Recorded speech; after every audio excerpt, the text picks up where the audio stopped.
ভগবান না করুন আপনার জীবনে যদি কখনো কোনো বড় আঘাত আসে, যদি কখনো আপনার মনে হয় যে আপনি সহায় সম্বলহীন, আপনার পাশে কেউ নেই, তাহলেও আমি বলবো আপনি কিন্তু নিজেকে কখনোই একা মনে করবেন না। অদৃষ্টের একটা হাত কিন্তু আপনার মাথার উপরে সব সময়ই থাকে। শুধু আপনাকে একটু সৎ এবং ভালো মনের মানুষ হতে হবে।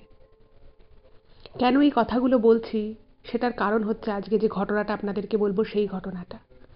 এই ঘটনাটা আপনারা পুরোটা শুনলে বুঝতে পারবেন যে একজন মানুষ, যার সেই অর্থে কোনো শিক্ষাগত যোগ্যতাও ছিল না, সেই মানুষটা সহায় সম্বলহীন হয়ে একসময় কিন্তু নিঃস্ব হয়ে কাঙাল হয়ে গেছিল। কিন্তু সেই জায়গা থেকে সেই মানুষটা কী করে উঠে দাঁড়ালো, সেই সত্যি ঘটনাটাই আজ আমি এই এপিসোডে আপনাদের সকলের সামনে বলতে চলেছি। তো আপনারা কেউ কোথাও যাবেন না, পুরো ঘটনাটা প্রথম থেকে শেষ অবধি শুনুন। আমি আপনাদেরকে এটুকু গ্যারেন্টি দিচ্ছি, এই ঘটনাটা শোনার পরে আপনারা প্রত্যেকেই কিন্তু একটা অদ্ভুত মানসিক জোর পাবেন, একটা অদ্ভুত পজিটিভিটি ফিল করবেন, যেটা কিন্তু আগামী দিনে আপনার জীবনকে অনেক অনেক পজিটিভিটি দেবে, অনেক অনেক আপনি সফলতা অর্জন করতে পারবেন। তো আমি আজকের এই ঘটনাটা আপনাদেরকে বলবো এবং আপনাদেরকে খুব আনন্দের সাথে জানাচ্ছি যে আজকে যে ঘটনাটা আমি আপনাদেরকে বলতে চলেছি, সেই ঘটনাটা ৭৭ বছর বয়সী এক বৃদ্ধা দিদা তার নাতনির সাহায্য নিয়ে লিখেছেন। আমি এটুকু বলবো, আপনারা ঘটনাটা পুরোটা শুনুন, আপনাদের কিন্তু খুব ভালো লাগবে। নমস্কার শ্রোতা বন্ধুরা, ভূত ভগবান চ্যানেলে আপনাদের সকলকে অনেক অনেক স্বাগত। আশা রাখি সবাই খুব আনন্দে আছেন, ভালো আছেন, সুস্থ আছেন। আমাদের চ্যানেলের এই ঘটনাগুলো যদি আপনাদের ভালো লাগে, প্লিজ চ্যানেলটাকে কিন্তু সাবস্ক্রাইব করবেন, ভিডিওগুলোকে লাইক করবেন। পুরো ঘটনাটা শোনার পর আপনাদের কেমন লাগলো সেই মতামত কিন্তু অবশ্যই কমেন্ট করে জানাবেন। আর আপনাদের জীবনে বা আপনাদের পরিচিত কারোর জীবনে যদি কোনো ভৌতিক, অলৌকিক, দৈবিক কোনো ঘটনা ঘটে থাকে, তাহলে সেগুলো কিন্তু আপনারা আমাদের কাছে লিখে পাঠিয়ে দিতে পারেন। তার জন্য আপনাদেরকে আমাদের ডেসক্রিপশনে যেতে হবে, দেখবেন সেখানে আমাদের ইমেল আইডি মেনশন করা আছে। তো সেই ইমেল আইডিতে ইমেল করে আপনারা আপনাদের সেই ঘটনা কিন্তু আমাদের কাছে অনায়াসেই পৌঁছে দিতে পারেন। আর যদি পসিবল হয়, প্লিজ আপনারা আমাদের চ্যানেলের এই ভিডিওগুলোকে আপনাদের ফ্রেন্ড এবং ফ্যামিলির মধ্যে একটু শেয়ার করে দিন। কারণ আমরা এই চ্যানেলে আর 5টা সাধারণ মানুষের জীবনে ঘটে যাওয়া ভৌতিক, অলৌকিক, দৈবিক, অতিজাগতিক এই ঘটনাগুলোই বলি। তাই আমি মনে হয় যে এই ঘটনাগুলো যদি আরও প্রচুর মানুষ শোনেন, তারা সেগুলো শুনে অনেক কিছু জানতে পারবেন, বুঝতে পারবেন, শিখতে পারবেন। তার ফলে তারা অনেক বেশি সতর্ক, সজাগ থাকতে পারবে। আর আমাদের চ্যানেলে যে ঘটনাগুলো বলা হয় সেগুলো কিন্তু সব বয়সী মানুষের জন্য, ছোট থেকে বড় সবাই সবার সামনে কিন্তু এই ঘটনাগুলো নির্দ্বিধায় শুনতে পারে। এবং আমরা আশা রাখি যে আমাদের চ্যানেলের এই ঘটনাগুলো আপনাদের হয়তো ভালোই লাগছে। তো এটুকুই বলার ছিল। এবারে চলে যাচ্ছি আমি সরাসরি আজকের ঘটনায়। তো মূল ঘটনাটা বলার আগে আমি ঘটনা সম্পর্কে কিছু কথা আপনাদের বলে নিই, তাহলে আপনাদেরও ঘটনাটা বুঝতে সুবিধা হবে, আমারও বোঝাতে সুবিধা হবে। তবে একটা খুব ইম্পর্ট্যান্ট কথা আমার আপনাদেরকে বলার আছে। তো ঘটনা শুরুর আগেই সেই অতি গুরুত্বপূর্ণ কথাটা একটু আপনাদের সাথে শেয়ার করে নিই।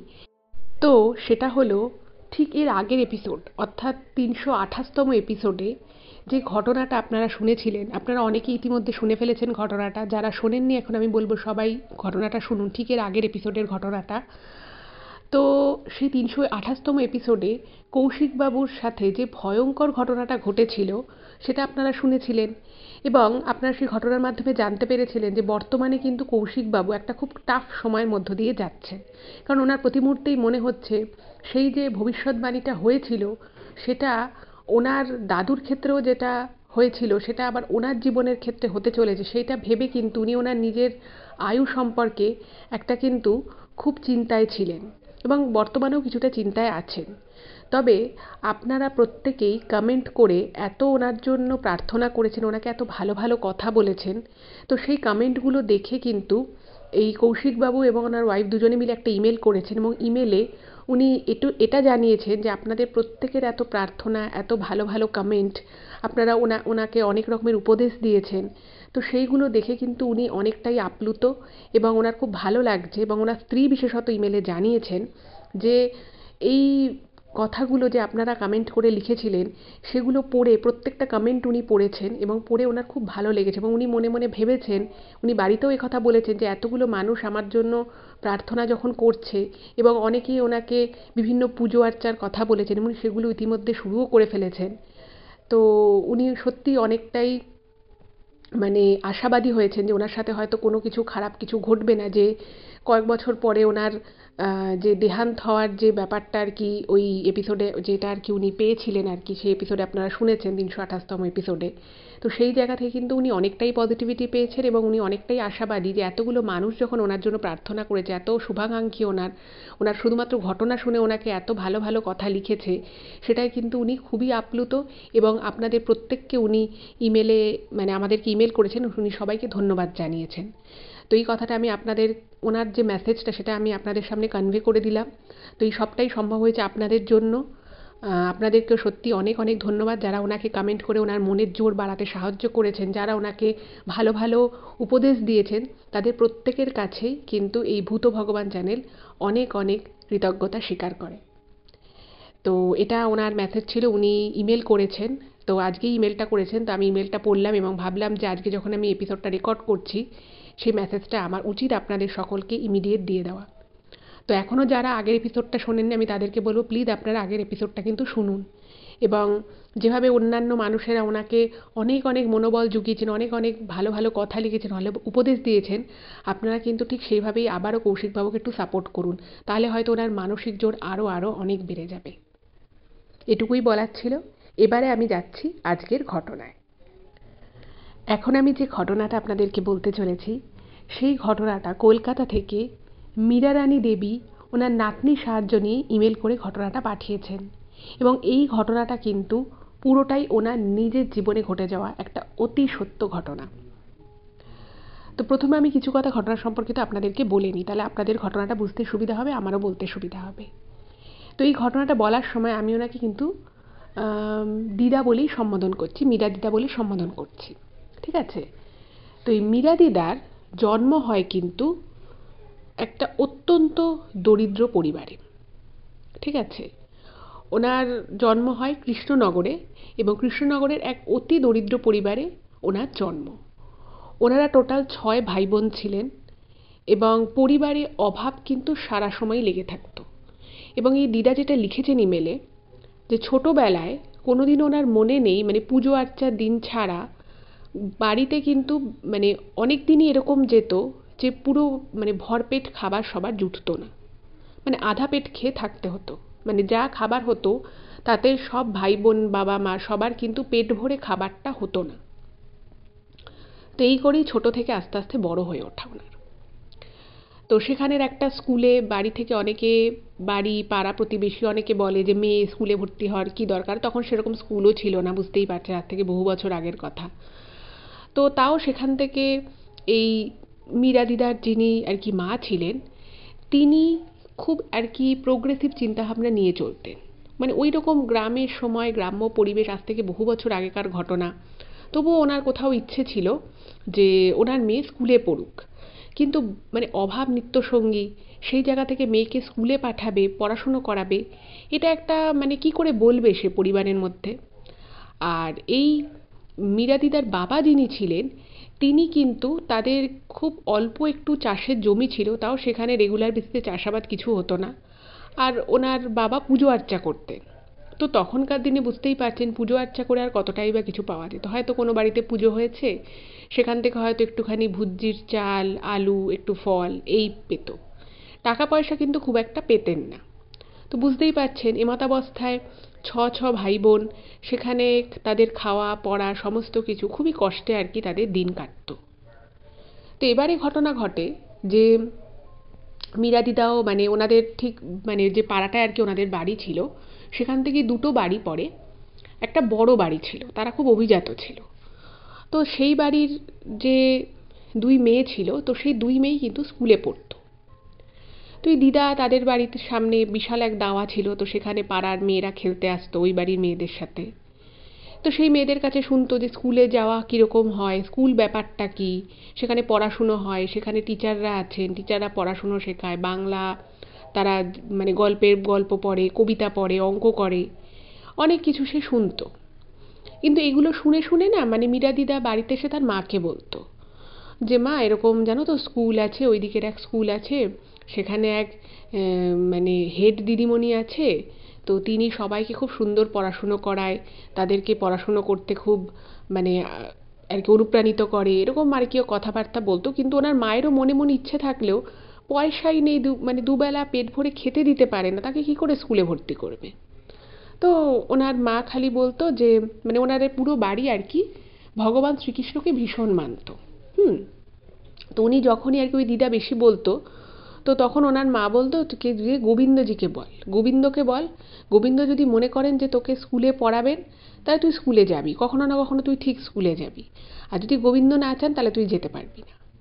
ছোটোবেলা থেকেই যা কিছু ওনার ওই দিদার মনে আসতো সে কী করতো, তার মাকে হয়তো বলতো। এবার মা কী করতো, তিনি তো বর্তমান পরিস্থিতিটা বুঝতে পারছেন যে তাদের সেরকম সামর্থ্য নেই। তো উনি তখন সান্ত্বনা দেওয়ার জন্য উনি যা হতো উনি বলতো যে গোবিন্দকে বল। যেহেতু ওনার রাধাকৃষ্ণজির ভক্ত ছিল, আপনারা জানেন যে কৃষ্ণনগর শান্তিপুরে রাস উৎসব খুব হয়, সেখানে বাড়িতে বাড়িতে কিন্তু এই মদনমোহনের পুজো হয়, মদনমোহন জিউয়ের পুজো হয়। তো ওনাদেরও পুজো আচ্চা বাড়িতে যতটুকু আর কি সামর্থ্য থাকতো ওনারা করতেন। ওনাদের তো আর অত পয়সা ছিল না যে রোজ রোজ ভোগ ঠোগও দেওয়া ওনাদের পক্ষে পসিবল হতো না, কিন্তু যখন আর কি যেরকম হতো আর কি সেরকম দেয়া হতো ঠাকুরকে। পূর্ণিমায় একটু সামান্য খিচুড়ি করে ভোগ দেওয়া, এরকম আর কি যতটা আর কি ওনাদের পক্ষে সম্ভব হতো ওনারা কিন্তু সেবা দিতেন। যাই হোক, তো ছোটোবেলা থেকে ওনার সে একটা ইচ্ছে। তো একদিন কি হলো, ওই বাড়ির দাওয়ার ওখানে, যে ওই বললাম যে দুটো বাড়ি পর একটা বড়লোক বাড়ি ছিল, অভিজাত তারা, তাদের মেয়েরা স্কুলে পড়তো। তো ওই বাড়ির যে বড় মেয়েটি, সেই মেয়েটির সাথেই মীরা দিদার একটা ভালো বন্ধুত্ব হয়। তো একদিন মীরা দিদা ওনাকে আর কি বলে যে ওই আর কি মেয়েটিকে বলে যে জানো তো আমারও খুব স্কুলে যাওয়ার ইচ্ছে, কিন্তু আমাদের তো সেই সামর্থ্য নেই, আর আমাকে কেই বা স্কুলে ভর্তি করে দেবে। তো তখন বলছে যে তোমার ওই মেয়েটি আর কি, যে আর কি অভিজাত বাড়ি থেকে বিলং করতো, সে স্কুলে পড়তো, তো সে বলছে যে ঠিক আছে, আমাদের স্কুলের যিনি হেডমিস্ট্রেস আছেন আমি তাকে বলবো। এবার আপনারা বুঝতেই পারছেন তখনকার দিনে টিচাররাও কিন্তু তারা শুধুমাত্র পড়ানোটুকুকেই নিজেদের কাজ মনে করতেন তা কিন্তু নয়, তারা তার বাইরেও কিন্তু অনেক কিছু করতেন, চেষ্টা করতেন আর কি। তখন তাদের ক্ষমতা খুব লিমিটেড। তো তখন উনি আর কি ওই মেয়েটি আর কি গিয়ে তার স্কুলের যে হেডমিস্ট্রেস ছিল তাকে বলে যে আমার এক বান্ধবীও স্কুলে পড়ার খুব ইচ্ছে। তো এই কথা শুনে একদিন ওই তখনকার দিন, তো হেডমিস্ট্রেস ওই যে মেয়েটি ছিল তো তাকে বলে যে ঠিক আছে, আমি তোদের বাড়িতে যাব, গিয়ে ওই মেয়েটির সাথে কথা বলবো, সত্যি সত্যি যদি ওর ইচ্ছে থাকে তাহলে আমরা ওকে ভর্তি নেব। তো ওই হেডমিস্ট্রেস আসেন। তো হেডমিস্ট্রেস আসার পরে ওই মীরা দিদার সাথে কথা বলে, এবং কথা বলার পরে উনি নিজেই বলেন যে ওর ভর্তির জন্য যা যা আর কি কাজকর্ম আছে আমি সমস্ত ব্যবস্থা করে দিচ্ছি, আমি ওকে ভর্তি নিয়ে নিচ্ছি, কিন্তু শর্ত একটাই, ওকে কিন্তু ভালো করে পড়াশুনো করতে হবে। তো তখন এই দিদার যিনি মা ছিলেন তিনি তো হতভম্ব হয়ে যান যে কোনোখানে কিছু নেই, মেয়ে স্কুলে ভর্তি হয়ে যাচ্ছে, খরচাপাতি কী করে চলবে। তো তখন বলে যে স্কুলেই যা পড়াশুনো করানো হবে এবং ওর যা বই খাতা লাগে সেটা কিছু তো স্কুল থেকে প্রোভাইড করাই হয়, কারণ বইপত্র তো তখন স্কুল থেকে দিত, আর বলছে ওর বাকি ওর যা লাগবে খাতা ঠাতা সেটা আমরা দিয়ে দেবো, স্কুল থেকেই পুরো জিনিসটার দায়িত্ব নেয়। ওই হেডমিস্ট্রেস নিজে আর কি বলে যে ওই মেয়েটার যখন এত পড়ার ইচ্ছে, আমার পক্ষে যতটুকু সম্ভব আমি করব। যাই হোক, তো সেটা নিয়ে উনি তো স্কুলে ভর্তি হওয়ার সমস্ত প্রসিডিওর শুরু হয়ে গেল। এদিকে দিদার বাবা যিনি, তিনি যখন এসে শুনলেন যে তার মেয়েকে টিচার এসে স্কুলে ভর্তি করে নেওয়ার জন্য ইচ্ছা প্রকাশ করেছেন এবং ওর ভর্তির প্রসিডিওর শুরু হয়ে গেছে, তখন তিনি না ব্যাপারটা খুব একটা ভালোভাবে নিলেন না। উনি ভাবলেন যে মেয়ে মানুষ, দুদিন পরে বিয়ে হয়ে যাবে, কি দরকার আছে এসব পড়াশোনার মধ্যে থাকার। যাই হোক, তো যেহেতু দিদার খুব ইচ্ছে ছিল, তো উনি আলটিমেটলি স্কুলে ভর্তি হলেন, এবং উনি অতটুকু সময়ের মধ্যেই ওই পড়াশুনোটাকে উনি কিন্তু বেশ ভালো লেগে গেল ওনার। এবং ওই স্কুলে যে উনি শুধুমাত্র পড়তেন তা কিন্তু নয়, ওই যে বললাম যে দুটো বাড়ি পরে যে অভিজাত বাড়িটা ছিল, যে বাড়ির দুই মেয়ে স্কুলে পড়তো, তো উনি কী করতো, প্রথম প্রথম বুঝতে পারতো না পড়াশুনোর ক্ষেত্রে, প্রচুর বুঝতেই পারছেন, তো অনেক ব্যাপার থাকে, তো সেইগুলো এক্সট্রা এক্সট্রা করে পড়াশুনো করা, যেগুলো ছোটোখাটো অঙ্ক যখন সেগুলোও পারতো না, এই দিদা পারতো না, তো তখন কী হতো ওই মেয়েটির কাছে যেত, গিয়ে গিয়ে সেখান থেকে একটু করে শিখে আসতো এবং খুব মনোযোগ ছিল। এই করে 4-5 বছর কিন্তু উনি স্কুলে পড়াশুনো করেন এবং বেশ ভালো রকমই কিন্তু উনি পড়াশুনোটাকে নিয়ে এগিয়ে যাচ্ছিলেন। অঙ্ক করা, ছোটোখাটো অঙ্ক করা, তারপরে সমস্ত অক্ষর জ্ঞান থেকে শুরু করে রচনা, সমস্ত কিছু কিন্তু উনি একটু বেশি বয়সে ভর্তি হয়েছিলেন, কিন্তু বেশ ভালোই উনি কিন্তু পড়াশুনো ব্যাপারটাকে রপ্ত করে নিচ্ছিলেন। কিন্তু ওই যে বলে যে সময় পরিস্থিতি কিন্তু মানুষকে অনেক সময়, মানুষের যে লক্ষ্য থাকে সেটা থেকে কিন্তু মানুষ খুব ভ্রষ্ট হয়ে যায়। তো এই মীরা দিদার ক্ষেত্রেও তাই হলো। একদিন বাড়িতে খুব আর কি, মানে যেহেতু বুঝতেই পারছেন যে দুঃখ দারিদ্রতা নিয়ে আর কি চলছে, সে সময় ওনার দিদির বিয়ে হয়ে গেল। এবার দিদির বিয়ে হয়ে যাওয়ার পরে সংসারেও কিছু সমস্যা দেখা গেল, ওনার মায়েরও মাঝে মধ্যে শরীর খারাপ হয়ে যেতে লাগলো। তো এই সব কিছুর মাঝখানে এই মীরা দিদা স্কুল যাওয়াটা কিন্তু বন্ধ হয়ে গেল, এবং বাড়ি থেকে বলে দিল যে মেয়েকে কিন্তু আমরা এবার বিয়ে দিয়ে দেবো। এবার ওনার স্কুল যাওয়া বন্ধ। এবার উনি না বই পড়তে খুব ভালোবাসতেন, বিভিন্ন রকমের আর কি গল্পের বই পড়তে ভালোবাসতেন। তো স্কুল যাওয়া বন্ধ, পড়াশুনো বন্ধ, কি করবে, সংসারের মধ্যে ফেঁসে যেতে হলো। তখন ওনার বয়সও খুব একটা বেশি নয়। তো এরকম করে হঠাৎই একদিন কিন্তু ওনার বিয়ের জন্য একটা সম্বন্ধ আসে, এবং সেই বিয়ের সম্বন্ধটা যখন ওনার বাড়িতে আসে, তো সেই বিয়ের সম্বন্ধতে মানে ব্যাপারটা হচ্ছে যে ওনাদের বাড়িটা ছিল কৃষ্ণনগরে, আর ছেলের বাড়ি থেকে কিছু লোক এসে এই দিদাকে দেখে যায়, এবং তারা বলে যে তাদের শান্তিপুরে একটা আত্মীয় রয়েছে, তো সেই শান্তিপুরের আত্মীয়ের বাড়িতে মানে দিদাকে নিয়ে দিদার বাড়ির লোক যাবে, আর ছেলেরা আরও যারা আত্মীয় স্বজন আছে তারা ওইখানে আসবে। ঠিক আছে, তো এটা মোটামুটি ঠিক হলো। আর প্রথম যে দেখতে এসেছিল এই মীরা দিদাকে, তারা কিন্তু ওনাকে দেখে পছন্দ করে, বলে যে আমাদের মেয়ে ভালো লেগেছে, আপনারা আমাদের এক আত্মীয় আছে শান্তিপুরে, তো সেখানে মেয়েকে নিয়ে আসুন, আমরাও ছেলেকে নিয়ে আসছি, সেখানেই পাকা কথা হবে। এবার তখনকার দিনে মানে ওরকম ছবি দেখানো ওরকম ব্যাপারটা তখনও অতটা চল ছিল না। আর ছবি তোলাটাও কিন্তু সব জায়গায় ছবি তোলাও যেত না, অনেক দূরে দূরে কলকাতার দিকে সেগুলো থাকলেও ওনাদের ওই কৃষ্ণনগরে কিন্তু তখন ওরকম করে কোনো স্টুডিওও ছিল না। তো ভাবলো যে ঠিক আছে, মেয়েকে নিয়ে যাওয়া হবে। এবার এই মেয়েকে কৃষ্ণনগর থেকে শান্তিপুর নিয়ে যাওয়ার সময় একটা মানে সেই যে একটা ওনার জীবনে অঘটন ঘটলো, সেই অঘটন ঘটার ফলে ওনার জীবনটা কিন্তু মানে পুরোটাই সেই জায়গা থেকে পাল্টে যাওয়া শুরু করলো, এবং এই জায়গা থেকে কিন্তু ওনার জীবনে একটা বলুন লড়াই বলুন বা একটা টার্নিং পয়েন্ট বলুন, যাই বলুন না কেন, কিন্তু সেটা হওয়া শুরু হলো। যাই হোক, তো ঘটনাটা কি ঘটলো, ওনাকে মানে এই শান্তিপুরে নিয়ে যাওয়া হলো দিদাকে। দিদা গেল, দিদার সাথে তার বাবা আরও কয়েকজন মিলে গেল, এবং ছেলেপক্ষ এলো, ছেলে দেখলো, মোটামুটি তারও ভালো লাগলো দিদাকে, এবং একটা দিন স্থির হলো বিয়ের। ঠিক আছে, এবার বিয়ের দিন স্থির হয়েছে। এবার অনেক কাল আগে, মানে আজ থেকে বহু বছর হয়ে গেছে এখন এই ধরনের মানে যে আর কি পণ প্রথা যেটাকে আমরা বলি, সেটা কিন্তু এখন নেই, বা থাকলেও সেটা হয়তো আমরা সেভাবে শুনতে পাই না। কিন্তু আগেকার সময় এই পণ প্রথা ব্যাপারটা কিন্তু খুব ক্যাজুয়াল ছিল। মানে মানুষ মানে বিয়ে মানে তাকে প্রচুর প্রচুর জিনিস দিতে হবে, মানে তাদের একটা ডিমান্ড থাকবে ছেলেপক্ষে, সেই ছেলেপক্ষের সেই ডিমান্ডটা মেয়েপক্ষ পূরণ করবে, এরকম ব্যাপার কিন্তু খুব চলতো। যাই হোক, এবার ঘটনাটা যেটা ঘটলো সেটা হচ্ছে যে বিয়েটা ঠিক হলো ঠিক 1 মাস পরে।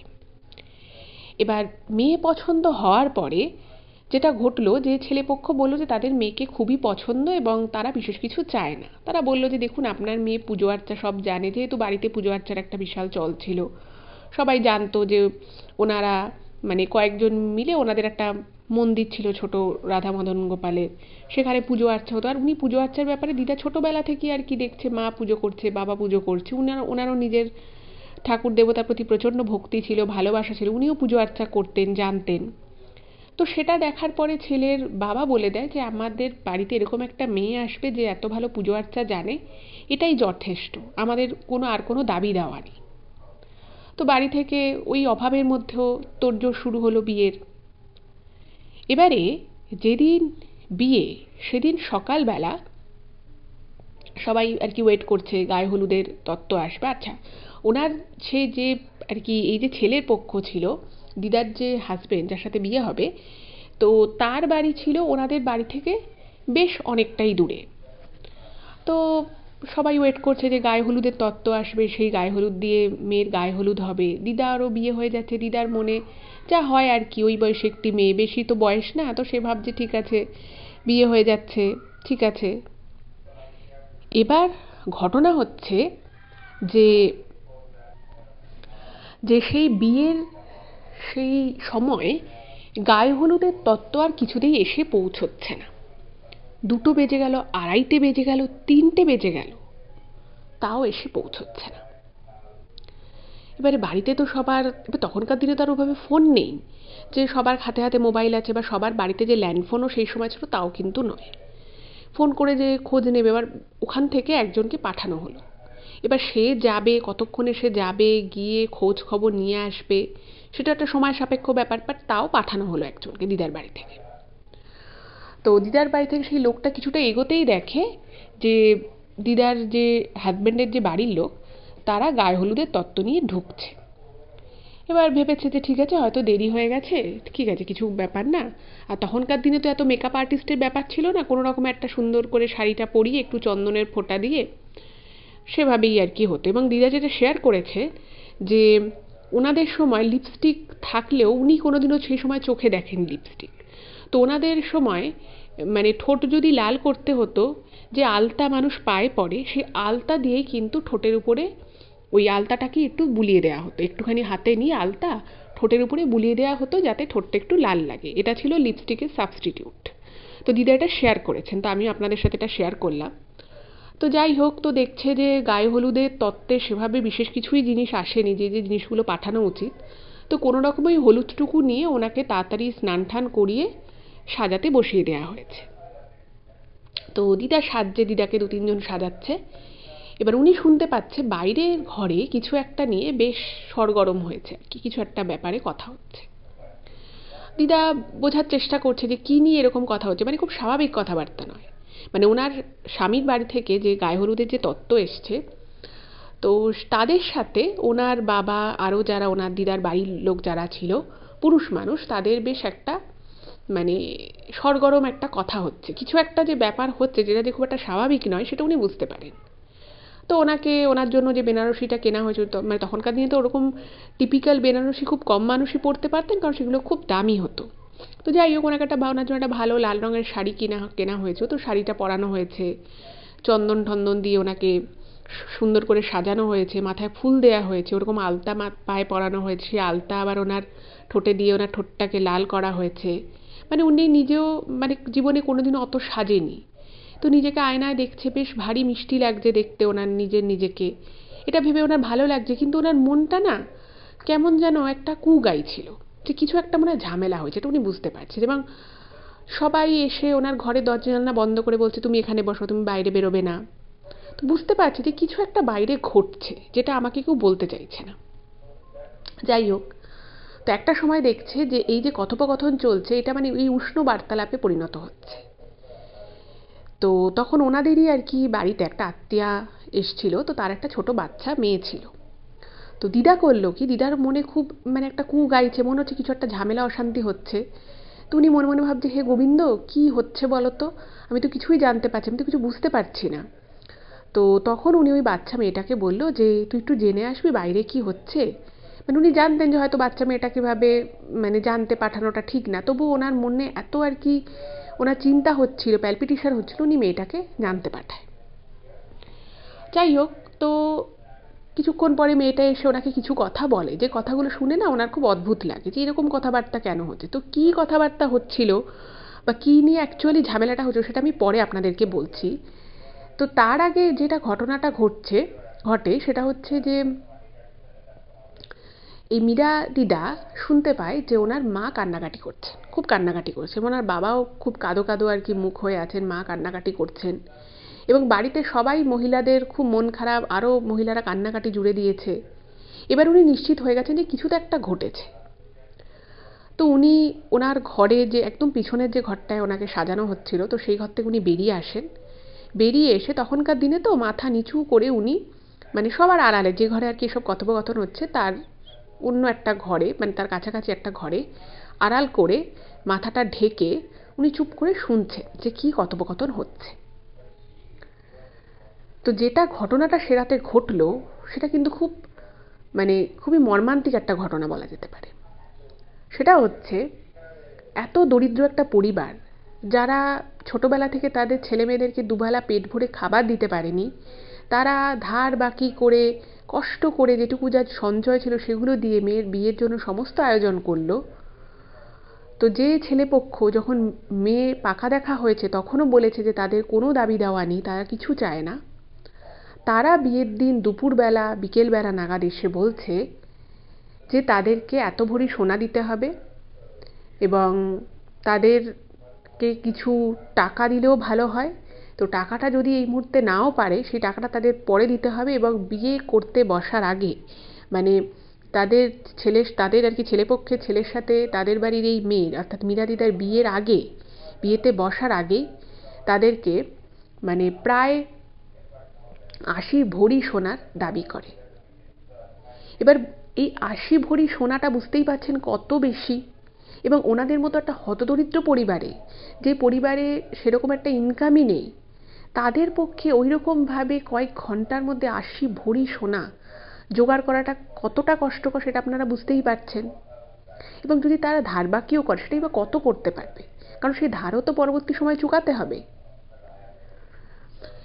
তো এই বিষয়টা নিয়ে মানে ওই যে গায়ে হলুদের যে তত্ত্ব এনেছিল সেই গায়ে হলুদের জিনিস আনার পরেই তারা তাদের এই দাবি রাখে এবং তারা পরিষ্কার ছেলেপক্ষ বলে যদি আপনারা ৮০ ভরি সোনার গয়না জোগাড় করতে পারেন তবেই কিন্তু বরযাত্রী রওনা হবে বরকে নিয়ে, না হলে কিন্তু বর এখানে বিয়ে করতে আসবে না, আমরা এই বিয়েটা হতে দেব না। আপনি যদি গয়না দিতে পারেন তাহলেই বিয়েতে বসবো। শুধু গয়না দিলেই হবে না, আপনাদেরকে ওরা কিছু একটা নির্দিষ্ট সংখ্যক টাকার ডিমান্ড করে, বলে সেই টাকাটা আপনি যদি পরেও আস্তে আস্তে দেন তাহলেও হবে, কিন্তু বরযাত্রী তখনই বরকে নিয়ে এই বাড়ির দিকে বিয়ে করাতে আসবে যখন আপনি ৮০ ভরি সোনা আমাদের হাতে এনে দেবেন। এবার বুঝতেই পারছেন কেন বাড়ি মানে সেই ঘরের বাইরে থেকে কেন এই মীরা দিদা উষ্ণ বার্তালাপ শুনতে পাচ্ছিল, কেন কান্নাকাটি রোল পড়ে গেছিল, কারণ সবাই বুঝতে পারছে যে এই বিয়ে তো তাহলে হওয়া সম্ভব নয়। এবং এইটা নিয়ে প্রথমে তাদেরকে অনেক কাকুতি মিনতি করা হয়, তাদের রিকোয়েস্ট করা হয়, এবং এর কিছুক্ষণ পরে এই দিদার যিনি বাবা ছিলেন তিনি একটু ক্ষুব্ধ হন যে এটা কীরকম, যদি এত টাকার গয়না যদি এদের ডিমান্ডে থাকতোই তা সেটা আগে বলতে পারতো। এবং সে কথা শোনার পরে ছেলেপক্ষ বলে যে আমরা তো জানতাম যে আপনি দেবেনই, সেজন্য আমরা বলিনি, কিন্তু আজকে যখন এসে ওই গায়ে হলুদের তত্ত্ব নিয়ে এসে যখন দেখলাম এবং আমাদের মাঝখানে সন্দেহ হয়েছিল যে আপনারা হয়তো অতটা গয়না দিতে পারবেন না, সেই জন্য আমরা আমাদের পুরো কথাটা আপনাদেরকে বলে দিলাম। এবার আপনারা যদি বিয়ে দিতে চান আপনাদেরকে গয়না দিতেই হবে, না হলে বিয়ে হবে না। তো এটার পরে উনি একটু রেগে যান এবং এই দিদার বাবা রেগে যাওয়ার পরে ব্যাপারটা কিন্তু আরও মানে খারাপের দিকে চলে যায় এবং ওরা তখন রেগে গিয়ে বলে যে আমরা আর যাই হোক এই বাড়ির মেয়েকে বউ করে তুলব না, এবং আপনি আমাদের সাথে এরকম মানে দু একটা জাস্ট ছোটোখাটো কথা আর কি বলেছিল, তো সেটাই তারা অপমান হিসেবে নেয় এবং তারা বলে যে আমাদেরকে ছেলেপক্ষকে এত অপমান করা হলো, তাহলে তো আমরা এই বাড়ির মেয়ে বিয়ে করে তুলবই না। এই বলে তারা ওখান থেকে যা দু চারটে জিনিস এনেও ছিল গায়ে হলুদের তত্ত্ব হিসেবে, তারা সেই জিনিস সহ কিন্তু ওখান থেকে চলে যায়। মানে প্রায় সন্ধে নামার সময় মানে এতক্ষণ ধরে যে এত কথাবার্তা হলো সেই সমস্ত কিছু বিফলে যায় এবং প্রায় সন্ধে সন্ধে আর কি তখন হবে, সেই সময় কিন্তু ছেলের বাড়ির লোকেরা বিয়ে বাড়ির ছেড়ে চলে যায় এবং এটুকু বলে দিয়ে যায় যে এ বিয়ে তাহলে আর হচ্ছে না। তো বুঝতেই পারছেন ব্যাপারটা কতখানি মর্মান্তিক। একটা বাড়িতে একটি মেয়ের মনের উপর দিয়ে, মেয়ে এবং তার বাবা মা তার আরও যারা একদম কাছের থাকেন তাদের পক্ষে এটা কতটা শকিং, যেখানে ১ মাস আগে থেকে বিয়ে স্থির হয়ে আছে, সমস্ত কিছু ওরা নিজেদের মানে যতটা আর কি ক্ষমতা তার থেকেও বাইরে গিয়ে তারা বিয়ের সমস্ত যোগাড়যন্ত্র করেছে। একটি মেয়ে বিয়ের জন্য সেজে গুজে সমস্ত রকমভাবে প্রস্তুত হয়ে সে দাঁড়িয়ে রয়েছে, অথচ তার বাড়ির লোক, তার যার সাথে বিয়ে হচ্ছিল সেই হবু স্বামীর বাড়ির লোক তারা চলে গেল এবং তারা এটুকু বলে দিয়ে গেল এই বিয়ে হচ্ছে না। এবং ওই মুহূর্তে দাঁড়িয়ে মানে ধার বাকি করে ওনার বাবার পক্ষে ৮০ ভরি সোনার গয়না জোগাড় করাটা সম্ভবপর ছিলই না। তো এইটা যখন ঘটলো বুঝতেই পারছেন আজ থেকে বেশ অনেক বছর আগেকার কথা, সেখানে না মানে কান্নার রোল পড়ে যাচ্ছে, সবাই ভাবছে মেয়েটার কি হবে, মেয়েটা এভাবে লগ্নভ্রষ্টা হলো। মানে ওনার বিয়ে হওয়ার কথা ছিল ওই দিনই সন্ধে ৮টা নাগাদ। এবার সেই সন্ধে নাগাদ তার শ্বশুরবাড়ির লোকেরা বেরিয়ে চলে গেল। তো চারিদিকে লোকজন মানে হায় হায় করছে, কেউ কান্নাকাটি করছে, ওনার মা তো কেঁদে কেঁদে মানে ঘরের এক কোণায় পড়ে রয়েছে, ওনার বাবা প্রচণ্ড রাগারাগি করছে, কি করবে কিছু বুঝতে পারছে না। আশেপাশের লোকজন বলছে মেয়েটা লগ্নভ্রষ্টা হয়ে গেল, ওর কি হবে, ওকে কে বিয়ে করবে। এই নিয়েই পুরো সারাটা রাত কেটে গেল। আর মীরা দিদা মনে মনে ভাবছেন যে উনি এবার কি করবেন। ওনারও খুব খারাপ লাগছে, উনিও খুব অপমানিত বোধ করছেন যে এটা আমার সাথে কি হলো, আমি তো বিয়ে করতে চাইনি, বা আমি বলিও নি যে আমি এক্ষুনি বিয়ে করব। কিন্তু এইরকমভাবে বিয়ের স্বপ্ন দেখিয়ে একটা বিয়ে হবে সেভাবে প্রস্তুতি নিয়েছিলাম, আমি এবার সেজে গুজে বসলাম, আর বরপক্ষ ছেলেকে বিয়ে করানোর জন্য আনলোই না। তো ওনার না মানে প্রচণ্ড আর কি রাগ অভিমানে উনি একেবারে ফেটে পড়লেন, কিন্তু কাউকে উনি কিছু বলতে পারছেন না, কারণ তখনকার দিনে মানুষ না ততটা বেশি ভোকাল ছিল না। মানুষ মানে বিশেষত এই ধরনের বিয়ের কোণে যার বিয়ে ভেঙে গেল, সে আর কাকে কি বলবে, তার মনের অবস্থা যে কতটা খারাপ, কতটা সে দুঃখ কষ্ট রাগ অভিমান যে তার মনের মধ্যে জমা হয়ে আছে, সে আর মানে কাউকে কিছু বলতে পারছে না। উনি তখন চুপচাপ এক জায়গায় বসে আছেন এবং বসে দেখছেন যে ওনার মা কেঁদে কেঁদে একসার হয়ে যাচ্ছেন, ওনার আর বাড়ির আরও যারা যারা ছিল তারাও সবাই প্রচণ্ড কষ্ট পাচ্ছে, ভাবছে মেয়েটার কি হবে, বা সবাই বলে যাচ্ছে মেয়েটা তো লগ্নভ্রষ্টা হলো, ওকে কেউ আর বিয়ে করবে না, ওর এবার কী হবে। মানে তখনই ওই দিদার মনে হচ্ছে যে সে যেন বড় বেশি পরিবারে বোঝা হয়ে গেছে। ওনার থেকেও ছোট আরও বোন ছিল, সবাই বলছে যে এই বোনটারও তো তাহলে বিয়ে হবে না। এরকম নানান কথাবার্তা সেই রাতে চলতে থাকে। তো এই অবস্থায় যে ঘটনাটা ঘটে সেটা না মানে ওই দিদার খুব খারাপ লাগে। উনি দেখছে যে খাবার দাবারের কিছু আয়োজন করা হয়েছিল, খুবই সামান্য কিছু খাবার দাবারের আয়োজন হয়েছিল, তো সেই খাবার দাবারও কেউ খেলো না। মানে উনি মানে আর কি নিজে দেখছেন যে একটা সময় আমরা আধা পেটা খেয়ে দিনের পর দিন কাটিয়েছি, দিনের পর দিন মাসের পর মাস আমরা আধা পেটা খেয়েছিলাম। সেখানে দেখছে যে ওনার পরিবার থেকে এত কষ্ট করে কয়েকজনের খাবারের ব্যবস্থা করা হয়েছিল, সেই খাবারও কেউ খেলো না, সেই খাবারও ফেলা যাবে। এসব দেখে না ওনার নিদারুণ একটা কষ্ট হয়, এবং এত কষ্ট হয় ওনার, এতটা কষ্ট এতটা খারাপ লাগে। উনি ভাবলো যে আমার জন্য যখন এত কিছু এত অসুবিধে হচ্ছে, এত সবার দুঃখ কষ্ট, আমার মা এত কান্নাকাটি করছে, আমার বাবার মান সম্মান হানি হলো, সেও আমার উপরে মনে হচ্ছে যেন রেগে আছে, তারও যেন কোথাও একটা বিশাল কষ্ট হচ্ছে, সব কিছুর কারণ তো আমি। তাহলে আমি যদি এই বাড়িটা ছেড়ে চলে যাই তাহলে আর কোনো অসুবিধে থাকবে না, আমার বোন যে রয়েছে তারও বিয়ে থা ভালোভাবে হয়ে যাবে। তো আমার আমার জন্যই এত ক্ষতি হলো, এত খরচাপাতি করলো, তবু আমার বিয়েটা হলো না। এটা ভেবে না উনি ভাবেন যে না, অনেক হয়েছে, আমি আর এই বাড়িতে থাকবো না। তো উনি কী করবেন, তো তখন মানে একটা দিন কেটে গেছে, তো ওরকমই বাড়িতে সবাই শোকস্তব্ধ, সবাই ওনার দিকে খুব করুণার দৃষ্টিতে তাকাচ্ছে। ওনার মা কেঁদে কেঁদে অসুস্থ হয়ে পড়েছে, ওনার বাবাও রীতিমতো অসুস্থ, উনিও বুঝতে পারছেন না উনি কী করবেন। এবং ওনার বাবার না একটা প্রচ্ছন্ন কেন জানি না একটা রাগ ছিল, রাগ হয়ে গেছিলো যে এই মেয়েটার জন্য আমার এত মানহানি হলো, মান সম্মান হানি হলো। মানে ওনার কোথাও কোনো দোষ নেই, কিন্তু ওই যে বললাম যে সেই সময়কার মানুষের চিন্তাভাবনাটাই এমন ছিল, তারা মানে যে মানুষটা ভিকটিম, যার উপর দিয়ে এত কিছু হলো, তাকেই মানে আর কি অনেকে দোষী সাব্যস্ত করার মতো করছে।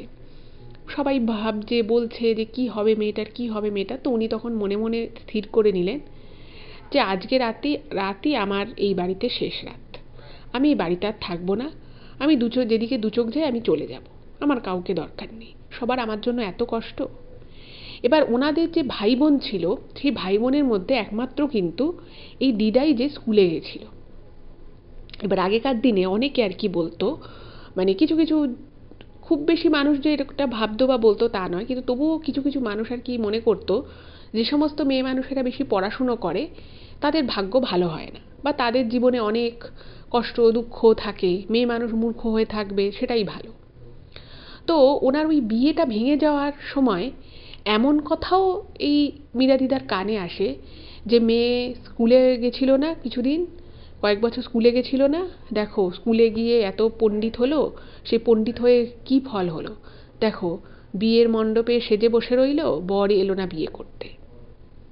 তো ভাবুন, তখন বয়স কম, ইমোশান একটা মানুষের বয়সের সাথে সাথে ইমোশানগুলো একটু ম্যাচিওর করে, কিন্তু তখন দিদারও বয়স কম। এবার উনি মনে মনে ভাবছে যে আমাকে তো এরকম বলছেই, যেহেতু আমার এই স্কুলে যাওয়াটা আমার মা খুব সাপোর্ট করেছিলেন, আমার মা সবসময় আমাকে পাশে ছিলেন, তো আমার মাও আমার মাকেও তার জন্য কথা শোনাচ্ছিল যে দেখো মেয়েকে স্কুলে পাঠিয়েছিলে না, দেখো এবার মেয়ের তো বিয়েই হলো না, কি ভালো হলো, তোমার মেয়ে কি পণ্ডিত হলো, এরকম নানান কথা আর কি শোনাচ্ছে। তো তখন ওই ওনার এত কষ্ট, এত দুঃখ। এবার ওই যে বললাম যে পাশের যে মেয়ে দুটো ছিল, যে আর কি দুটো মেয়ে পাশের দুটো বাড়ি পরে যে একটা অভিজাত বাড়ি ছিল বলেছিলাম আপনাদের, তো সেই বাড়ির দুই মেয়ে, তার মধ্যে যে বড় মেয়েটা ওনার খুব ভালো বান্ধবী ছিল, সে ওনার সাথে দেখা করতে আসে। এবার ওনার তখন এই দিদার মানসিক অবস্থা এমনই, উনি না দেখা করতে আসে কিন্তু উনি সেভাবে কোনো কথাও বলতে পারে না, কিছুই না। তখন ওনার মনের মধ্যে একটা যুদ্ধ চলছে, উনি কি করবে কিছু বুঝতে পারছে না। তো তখন উনি দেখা করতে এলেও তো উনি আর বিশেষ কোনো কথাবার্তাও বলুন, ওরাও বুঝতে পারলো যে ওনার মন খারাপ। তো উনি তখন মনে মনে স্থির করলো যে না, এই বাড়িতে আমি আর থাকবো না। এবং উনি আর কি যখন ওনার আর কি বিয়েটা হয়, তো সেই সময় অনেক কষ্ট করে ওনার জন্য একটা মটর চেন, আগেকার দিনে খুব চলতো একটা ডিজাইন, তো মটর চেনের একটা হার করে দিয়েছিল, বিয়েতে আর কি দিয়েছিল।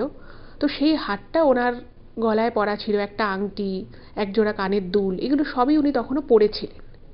তো উনি মনে মনে ভাবলেন যে আমি যখন এই বাড়ি থেকে চলেই যাচ্ছি, আমি এই বাড়ির সবার, আমার বাবা মা সবার এত অপমান হলো, সবাই এত কথা শোনাচ্ছে, আমি এই বাড়ি থেকে কিছু নেব না, শুধু পরনে আমার যে শাড়িটা থাকবে সেই শাড়িটাই আমি পরবো, আর এই যে কানের দুল, এই যে হার, এই যে আংটি যেগুলো আমার জন্য বানানো হয়েছিল, আমি সেগুলো সব রেখে দিয়ে যাব।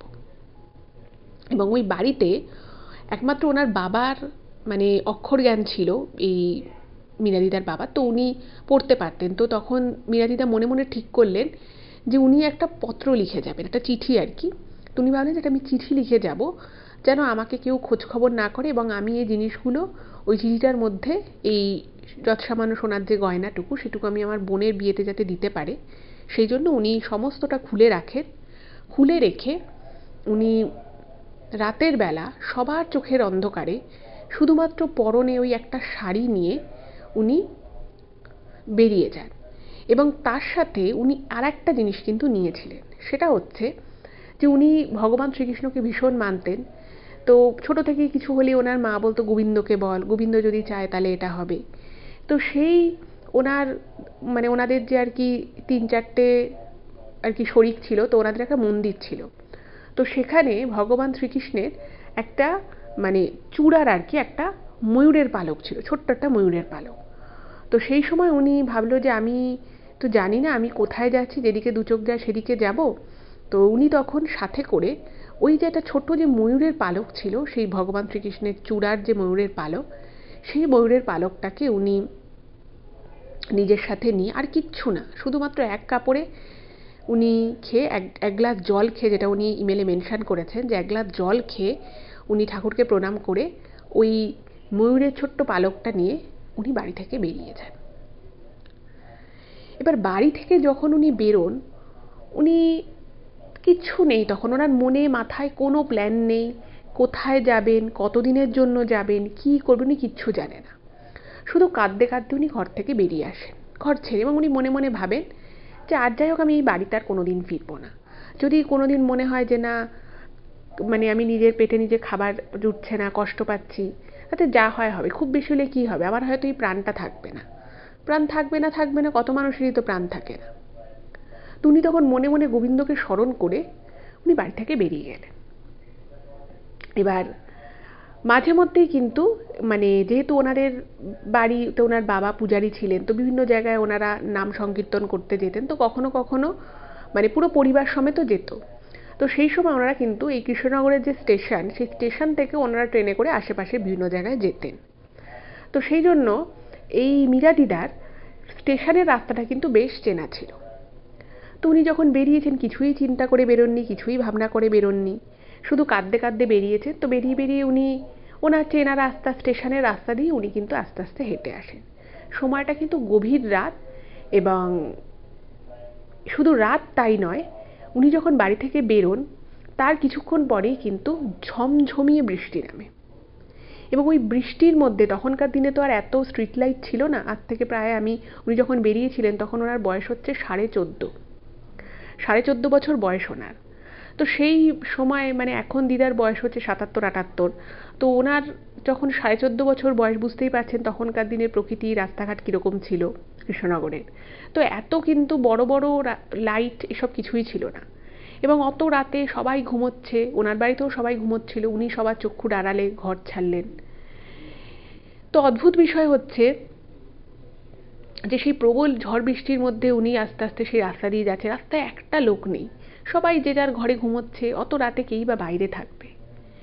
এই করে উনি ওনার চেনা রাস্তা ধরে এই কৃষ্ণনগর স্টেশনে এসে পৌঁছন, এবং স্টেশনে এসে যখন পৌঁছন তো তখন মানে উনি স্টেশনে এসে মানে স্টেশনের যে মেঝেতে উনি বসে মানে হঠাৎই বসে পড়েন, এবং খুব কাঁদছে, এমনি কিছু বুঝতে পারছে না, ওইটুকু একটা বাচ্চা মেয়ে সে কী করবে কিছুই বুঝতে পারছে না যে তার কি হবে। তখন তার 15 বছর বয়সও পূর্ণ হয়নি, তখন আরও কিছুদিন বাকি 15 হতে। তো উনি মানে প্রচণ্ড কাঁদছেন, উনি কী করবেন কিছু বুঝতে পারছে না। তো এমন সময় ওই স্টেশনে একটা ট্রেন ঢুকলো, ঠিক আছে। এবার ট্রেনটা ঢোকার পরে গুটি কয়েকটা লোক ওই ট্রেন থেকে নামে, ভালো কথা নেমেছে। এবার তখন ওনার মনের মধ্যে প্রচণ্ড রাগ, প্রচণ্ড অভিমান, প্রচণ্ড কষ্ট, দুঃখ, এবং উনি তখন গোবিন্দকে বলছে যে গোবিন্দ, আমি বাড়ি ছেড়ে দিয়েছি, আমি আর ওই বাড়িতে যেতে চাই না, আমি চাই না আমার জন্য আর একটা মানুষও কষ্ট পাক। আমার বাবাকে, আমার মাকে অনেকে অনেক কথাই দুদিনে শোনাচ্ছে, অনেকে অনেক কথা বলছে, অনেক টাকা পয়সা আমার জন্য নষ্ট হলো, আমি তো সব চাইনি বলো। তুমি আমাকে মানে ওরা যেন মানে মুক্ত হয়ে যায়, ওরা যেন আমার জন্য কষ্ট না পায়, সকালে উঠে যখন জানতে পারবে, আমার মা যখন বিশেষত জানতে পারবে, মায়ের যেন না কষ্ট না হয়। তো মনে মনে মীরা দিদাও বুঝতে পারছেন যে ওনার মা ব্যাপারটা হয়তো মেনে নিতে পারবে না, যখন জানতে পারবে সকালবেলা সবাই যখন বুঝতে পারবে যে উনি বাড়িতে নেই, আর কারণ না হোক হয়তো ওনার মায়ের খুব কষ্ট হবে, কারণ ওনার মা কিন্তু ওনাকে প্রত্যেকটা পদে খুব মানে পাশে থাকতেন, এবং মীরা দিদাও ওনার মাকে কিন্তু খুবই ভালোবাসতেন। কিন্তু পরিবারের সবার এত কথা, এত গুঞ্জন, মানে দুদিনেই যা কথা ওনাকে শুনতে হয়েছে, যেরকম ব্যবহার উনি পেয়েছেন, উনি ভাবছেন যে আমার জন্য সবার এত কষ্ট, তো সেই জন্য উনি বাড়ি ছেড়েছেন। তো এই বলে কাঁদতে কাঁদতে উনি না মানে একদম বিভোর হয়ে গেছে কাঁদতে কাঁদতে। তো এমন সময় ওনার সামনে একজন ধুতি পরা একটা লোক এসে দাঁড়িয়ে আছে, হাতে ছাতা, ঝড় বৃষ্টি হচ্ছে। তো উনি মানে ওইখানে তখন স্টেশনে না আলো ছিল, কিন্তু এত বেশি আলো ছিল না, খুবই কম আলো। তো যখন ওনাকে বলছে যে আরে তুমি মীরা না, এরকম করে বলছে, আরে তুমি মীরা না, তো এই নিজের নামটা শুনে না দিদা মানে চোখ ঠোক মুছে তাকিয়েছে। তো তাকিয়ে দেখছে যে একজন বয়স্ক ভদ্রলোক, এবং সেই ভদ্রলোক আর কেউ নয়, সে হচ্ছে ওই যে বলেছিলাম যে ওনার বাড়ির ঠিক দুটো বাড়ি পরে যে একটা অভিজাত বড়লোক বাড়ি ছিল, এবং সেই বাড়ির মেয়েরা স্কুলে পড়তো, তো সেই বাড়ির দুই ভাই ছিল। তো সেইটা হচ্ছে মানে ওই যে যে দুটো মেয়ে ছিল সেটা হচ্ছে, তারা হচ্ছে ছোট ভাই, তার বাবা, আর এই ভদ্রলোক হচ্ছে বড় ভাই। তো তিনি তাকে দেখে তো উনি মানে মীরা দিদাও খুব চমকে গেছে যে একেবারে পাড়ার লোকের সাথে স্টেশনে দেখা, এত গভীর রাত। তো তখন বলছে তুমি এখানে কি করছো। তো তখন না মানে উনি কি বলবে আর কি বলবে না কিছু বুঝতে পারছে না। তো প্রচণ্ড ঝড় বৃষ্টি হচ্ছে, তো ওই ভদ্রলোক বলছে যে এত ঝড় বৃষ্টির রাতেই মধ্যরাতে তুমি এখানে একা। তো তখন বলছে যে দেখো আমি আমার ছেলেকে আনতে গেছিলাম, কিন্তু আমি স্টেশন থেকে নেমে তোমাকে এভাবে দেখছি, তুমি কিছু তো বলো, তুমি এখানে কি করছো। তো তখন মানে কি বলবে উনি কিছু বুঝতে পারছে না, তো কিছু বলতে গিয়ে দিদা কেঁদে ফেলেন, ওই মীরা দিদা, এবং উনি বলেন যে আপনি তো সবই জানেন, আমার বিয়ে তো ভেঙে গেছে। তো তখন বলছে হ্যাঁ তোমার তো বিয়ে হওয়ার কথা ছিল, মানে উনি না ছিলেন না আর কি, উনি কলকাতায় এসেছিলেন ওনার ছেলেকে আনতে, তো উনি ওই বিয়ের সময়টা ওই 2-3 দিন ছিলেন না। তো বলছে যে আপনি হয়তো শুনেছেন বা হয়তো শোনেননি, আমার তো বিয়ে স্থির ছিল, কিন্তু আমার মানে পুরো ঘটনাটা আর কি বলে যে এরকম এরকম পাত্রপক্ষ গয়না দাবি করে, এবং আমার বাড়ির লোকের পক্ষে ওই পরিমাণ গয়না দেওয়া সম্ভব নয়, সেজন্য আমার বিয়েটা ভেঙে গেছে। তো তখন তো এটা বলে উনি প্রচণ্ড কান্নাকাটি করছেন। তো তখন মীরা দিদা বলে যে আপনি আমাকে আমার মতো ছেড়ে দিন, আমি কোথাও একটা চলে যাব। তো তখন ওই ভদ্রলোক, তখনকার দিনকালে মানুষজনের কিন্তু মানে যারা অভিজাত হতো তারা কিন্তু শুধুমাত্র যে নিজের অহংবোধ নিয়ে থাকতো তা নয়, বা তারা তাদের আভিজাত্য দেখাতো তা নয়, তারা কিন্তু সমাজে বা তাদের আশেপাশে অনেক মানুষ এরকম ছিল যে যারা তাদের আশেপাশের মানুষকেও কিন্তু খুব হেল্প করতো। তো এই ভদ্রলোক কিন্তু সেরকমই একজন মানুষ ছিলেন। তো তিনি বললেন যে এত গভীর রাতে তুমি এইটুকু একটা বাচ্চা মেয়ে, তুমি তোমার বিয়ে ভেঙে গেছে বলে, তোমার পরিবারের লোকেদেরকে সবাই কথা শোনাচ্ছে বলে তুমি নিজের জীবনটাকে এভাবে শেষ করে দিতে চাইছো? তুমি এভাবে তুমি কোথায় থাকবে, তুমি কোথায় যাবে? তুমি একটা বাচ্চা মেয়ে, তুমি এখন এই বয়সে তুমি কোথায় যাবে? তোমার পরিবার ছাড়া তুমি আর কাউকে চেনো না, জানো না। তখন বলছে যে না, আমি বাড়ি ছেড়ে দিয়ে এসেছি, আমার মা বাবাকে সবাই অনেক কথা শোনাচ্ছে, আমি যদি ওই বাড়িতে ফেরত যাই আমার বোনের বিয়ে হবে না, আমার ভাইয়ের বিয়ে হবে না, অনেক কষ্ট, অনেক ব্যাপার। অলরেডি আমার বাড়ির লোককে সবাই কথা শোনাচ্ছে, আমার দিদি যার বিয়ে হয়ে গেছে তার তো তার শ্বশুর বাড়ির লোক এসে কথা শোনাচ্ছে। তো কি করে কি হবে, আমি ওই বাড়িতে আর ফেরত যেতে চাই না। তো রাতও বাড়ছে, তো উনি তখন বললেন যে আমার ছেলে ওখানটা দাঁড়িয়ে রয়েছে, তো এখানে তো প্রচুর ঝড় বৃষ্টি হচ্ছে, তো তুমি আমার সাথে আমার বাড়িতে চলো আজকের রাতটা, তারপরে তোমার কথা আমরা শুনবো, সকাল হলে যা হবার হবে। তো উনি জোর করেই এক প্রকার এই মীরা দিদাকে ওনার বাড়িতে নিয়ে চলে আসে। মীরা দিদা তো কিছুতেই যাবে না, কিন্তু বয়স্ক মানুষ, বয়োজ্যেষ্ঠ মানুষ, তো তারও একটা কথার দাম আছে, তারও একটা সম্মান আছে। তো সেই সব কিছুকে মাথায় রেখে দিদাও চলে আসে। এবার ঘটনাটা হচ্ছে যে তার বাড়িতেও সবাই অবাক হয়ে যায় যে এই দুটো বাড়ি পরের মীরাকে নিয়ে এই ভদ্রলোক কী করে ঘরে এলো। তো সবাইকে উনি বলেন যে আমি এরকম স্টেশনে ছিলাম, ওকে দেখি ও স্টেশনে এরকম বসে বসে এক কোণায় কাঁদছে। তো মীরা দিদার ব্যাপারটা তো, বাকিরা তো এখানেই ছিল, তারা জানতো যে ওর বিয়ে ক্যান্সেল হয়ে গেছে, ওর বিয়ে ভেঙে গেছে। তো সবাই না, মানে ওই পরিবারটা মানে শুধুমাত্র টাকা পয়সার দিক থেকে যে অভিজাত ছিল তা নয়, সেই সময় দাঁড়িয়ে তারা কিন্তু মানসিক দিক থেকে অনেক বেশি উন্নত ছিল, অনেক বেশি প্রগতিশীল ছিল। এখনকার দিনে যেমন আমাদের সমাজ অনেকটা প্রোগ্রেস করে গেছে, এখনকার দিনে বিয়ে ভাঙা, ডিভোর্স, এগুলো নিয়ে কেউ আজকাল অতটা মাথা ঘামায় না, এটা it becomes a normal thing. কিন্তু তখনকার দিনে, বুঝতেই পারছেন আমি কত বছর আগেকার কথা বলছি, সেই সময় কিন্তু এই ধরনের কারোর যদি বিয়ে ভেঙে যেত, কেউ যদি লগ্নভ্রষ্টা হতো, সেটা কিন্তু একটা মানে চারিদিকে ঢিঢি পড়ে যেত যে অমুক গ্রামের অমুক মেয়ের বিয়ে ভেঙে গেছে বিয়ের দিন, অমুক মেয়ের বিয়ে হচ্ছে না, এসব নিয়ে কিন্তু খুব কালচার হতো, সেই সময়টাই ওরকম ছিল। কিন্তু আনন্দের বিষয় হচ্ছে যে ওই সময় দাঁড়িয়েও ওই ফ্যামিলিটা এত প্রগতিশীল ছিল, তারা কিন্তু ওকে খুব মানসিকভাবে জোর দেয়, এবং বলে যে না, তুমি কোথাও যাবে না, তুমি তোমার বাড়িতেই থাকবে, এবং এটা হতেই পারে, এটার মধ্যে তো তোমার কোনো দোষ নেই। তাদের যদি কোনো দাবি দেওয়া ছিল, তারা কেন বিয়ের আগে বলেনি? তাদের তো বিয়ের আগে বলা উচিত ছিল, তারা বলতে তুমি কি করবে? যাই হোক, তো তারা বলে যে সকালবেলা মানে রাতের বেলা বলছে যে আর রাতের বেলা পাড়া জাগিয়ে লাভ নেই, আমরা সকালবেলা তোমাকে তোমার বাড়িতে দিয়ে আসবো। তো মীরা দিদা বলে যে না, আমি বাড়িতে যেতে চাই না, তোমরা আমাকে ছেড়ে দাও, আমি যেখানে খুশি চলে যাবো, কিন্তু আমি বাড়িতে ফেরত যাবো না। যাই হোক, তো ওনারা শুনলেন না, এবং সকাল যখন হলো, সকালবেলা হওয়ার পরে যখন ওনার বাড়িতে খবর দেওয়া হলো, বাড়িতেও আর কি খুঁজে পাচ্ছে না, সকাল থেকেই একটা হুলুস্থুলু হয়ে গেছে। তো তখন কিছুক্ষণ পরে এনারা এসে বলছে যে তোমাদের মেয়ে কোথাও যায়নি, আমাদের বাড়িতে আছে। এবার মীরা দিদার বাড়ির লোক অবাক হয়ে গেছে যে মেয়ে বাড়ি থেকে দুটো বাড়ি পরে এই বাড়িতে কি করে গেল। তো তখন মানে কি করবে কেউ কিছু বুঝতে পারছে না। এবার ঘটনাটা যেটা ঘটলো, যখন সবাই শুনলো ব্যাপারটা, পাড়াপড়শি প্রতিবেশী, ওনাদের যারা কিছু আত্মীয় স্বজন তখনও ছিল, সবাই যখন শুনলো যে মেয়ে বাড়ি থেকে বেরিয়ে গিয়ে স্টেশনে একা একা বসেছিল, সমস্ত কিছু এতক্ষণ যা যা ঘটেছিল তার সমস্ত দোষটা কিন্তু আবার গিয়েও এই মীরা দিদার উপরেই পড়ল। সবাই বলল যে যেই মেয়ে একা একা বাড়ি ছেড়ে বেরিয়ে গিয়ে একা একা স্টেশনে বসে অর্ধেক রাত কাবার করে দেয়, সেই মেয়েকে আর বাড়ি নেওয়া যাবে না। এই মেয়ে যদি বাড়িতে আসে, মানে আগে যদি বা বিয়ে ভেঙে যাওয়ার জন্য হলেও তার বোনের আর একটা বোন ছিল, তার বিয়ে হতো বা কিছু, বলছে এবারে যদি এই বাড়িতে এই মেয়েকে রাখা হয়, যে মেয়ে বাড়ি থেকে পালিয়ে চলে গিয়ে আর অর্ধেক রাত অবধি সে স্টেশনে ছিল একা একা, তাহলে তো এই মেয়েকে, বিয়ে তো দূরের কথা, এই মেয়ের জন্য বদনাম হয়ে আমাদেরই আর পরিবারে কোনো কারোর বিয়ে হবে না, কোনো কোনো শুভ অনুষ্ঠান আর হবে না। বলছে যে ইভেন এই ঘটনা শুনলে তো কোনো মেয়ে পক্ষ ওর ভাইয়ের সাথে কোনো মেয়ের বিয়ে দিতে চাইবে না। এবং এই যে মীরা দিদা বলেছিল যে আমি বাড়িতে ফেরত যেতে চাই না, মানে মীরা দিদা কি যাবে না, তার বাড়ির লোকই পরিষ্কার বলে দেয় যে আমরা এই মেয়েকে নেব না।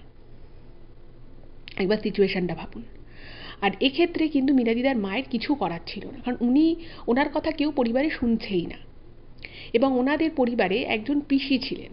তো সেই পিসি ঠাকুমা মানে মাঝে মধ্যে ওনাদেরকে একটু আর্থিক সাহায্য করতেন। তো সেই জন্য না পিসি ঠাকুমার মুখের উপরে এই মীরাদিদার বাবাও কথা বলতেন না। এবং যেহেতু উনি পুরো মানে চিৎকার করে করে এই কথাগুলো বলেছিল যে এই মেয়েকে ঘরে তোলা যাবে না, এই মেয়ে যেখানে চলে যেতে চাইছিল সেখানে চলে যাক, ফলে সেই জায়গা থেকে ওনার মা কাকুতি মিনতি করেও সেই সিদ্ধান্তকে কিন্তু বদলাতে পারল না। এবার বুঝুন, কিন্তু ওই যে বলে যে ভগবান যার মাথার উপরে আছেন, একটা মানুষ যদি সে তার জীবনে যদি খুব বড় বিপদও আসে, সে যদি পুরো সম্বলহীন সহায় সম্বলহীন হয়েও পড়ে, ভগবান যদি তার হাতটা ধরে থাকেন না, তাকে কিন্তু এই পৃথিবীতে বিশ্বব্রহ্মাণ্ডে কেউ নেই যে তাকে ফেলে দেবে বা তার কোনো ক্ষতি হবে। মীরাদিদার জীবনেও কিন্তু সেই ঘটনাটাই ঘটল। মীরাদিদাকে তার বাপের বাড়ির লোকেরা কেউ কিন্তু ঘরে তুলতে রাজি হলো না। ওনারা মানে মীরাদিদার কাছে তার বাপের বাড়ির লোক ছাড়া আর পৃথিবীতে কেউ নেই নিজের, যে সে মীরাদিদাকে রাখতে পারে। তার কাছে একটা টাকা পয়সা নেই, কিচ্ছু নেই। এমতাবস্থায় ওই যে জ্যাঠা, মানে ওনাকে আর কি জ্যাঠামশাই বলে সম্বোধন করতেন, তো সেই ভদ্রলোক যখন দেখলেন যে একটা অসহায় মেয়ে, একটা বাচ্চা মেয়ে, হ্যাঁ সেই মেয়েটা, এবং ওখানেও দাঁড়িয়ে দাঁড়িয়ে ওই কয়েকজন আত্মীয় স্বজন বলে যে এই সব হয়েছে মেয়ের পড়াশুনো জানার ফল। পড়াশুনো করতে স্কুলে গেছিল না, সেখান থেকে এত সাহস বেড়েছে যে সেই মেয়ে, যেই মেয়ে একা বাড়ি থেকে বেরোতো না, সেই মেয়ে নাকি একা একা স্টেশনে গিয়ে অর্ধেক রাত্রি পার করে আসছে। তো এরকম নানান উল্টোপাল্টা কথাও বলা হয়।